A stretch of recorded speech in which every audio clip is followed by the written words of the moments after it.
Speaker, my question is to the Premier.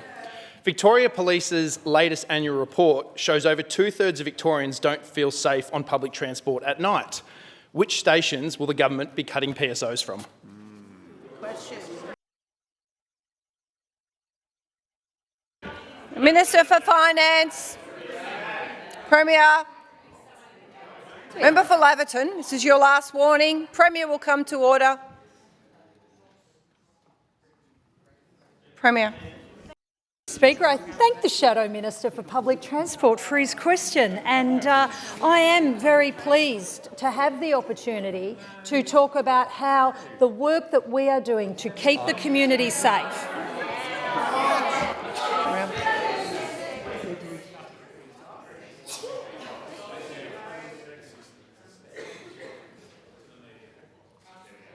Member for Mordialloc.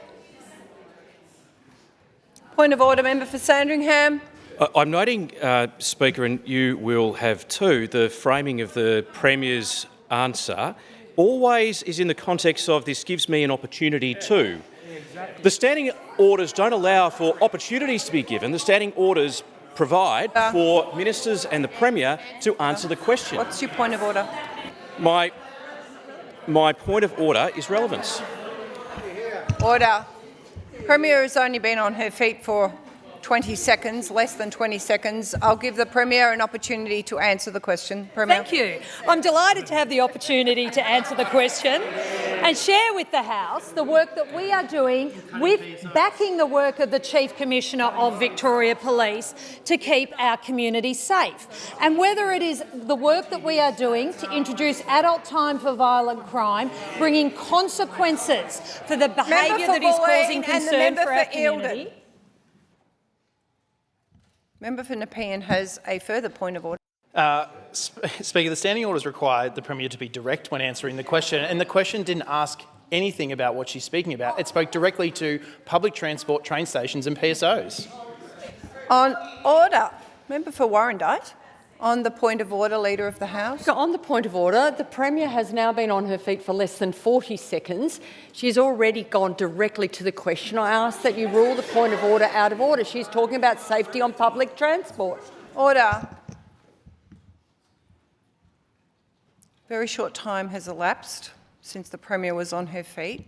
Premier will come back to the question. Speaker, whether it's the work we're doing around listening to victims of crime and having stronger consequences, the work we're doing through establishing the Violence Reduction Unit to prevent crime and also, importantly, use data. And it is on this point of using data and police intelligence that we are backing the Chief Commissioner's work. Premier will resume her seat. On a different point of order, member for Evelyn.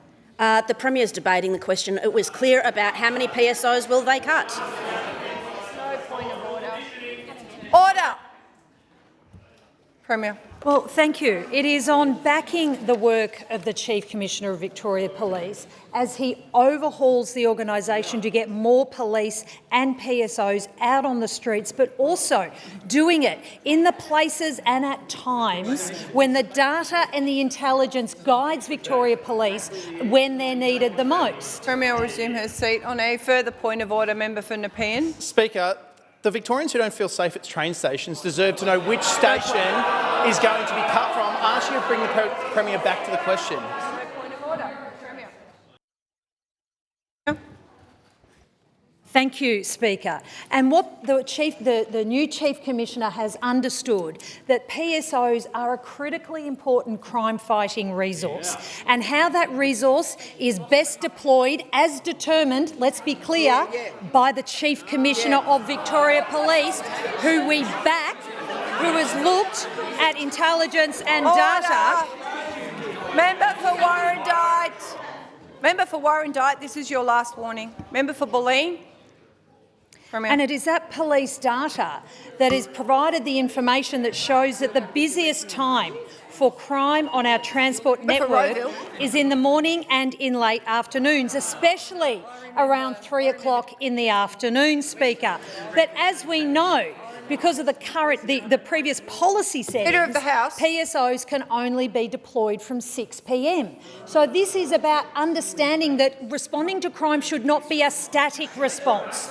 It should be responding to crime in where you can use your resources to the time and places where they're Member needed. for Bulleen. And that is why not only will the PSOs be in place at times when the police data tells Victoria Police where the crime is occurring, they'll also be no longer static and stuck at stations. They'll be able to ride the trains. They'll be on every line, riding the trains, responding and preventing to crime.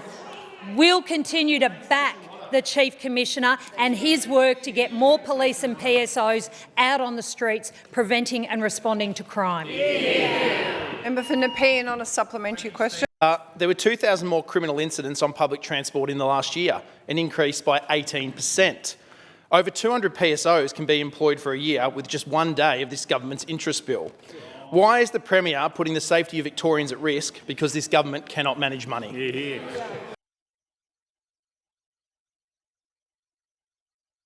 Minister for Finance. Premier. Well, I absolutely reject that incorrect claim from the member for Nepean. We have here in Victoria more police on the beat than any other jurisdiction in the nation. And what we are doing is supporting and backing 100% the work of the Chief Commissioner in overhauling Victoria Police, to having the resources where it's needed the most, supporting the Victorian community both in responding crime, but we know that visible police presence and PSO presence is so important in preventing crime as well. And that is why we'll continue to back the response from Victoria Police, putting police where the crime is, Speaker, on trains, around train stations, in shopping centres. That's what backing Victoria Police looks like. Member for Nepean on a point of order. Speaker, there was more than 15,000 incidents on public transport. Member. Premier to continue. Premier has concluded her answer.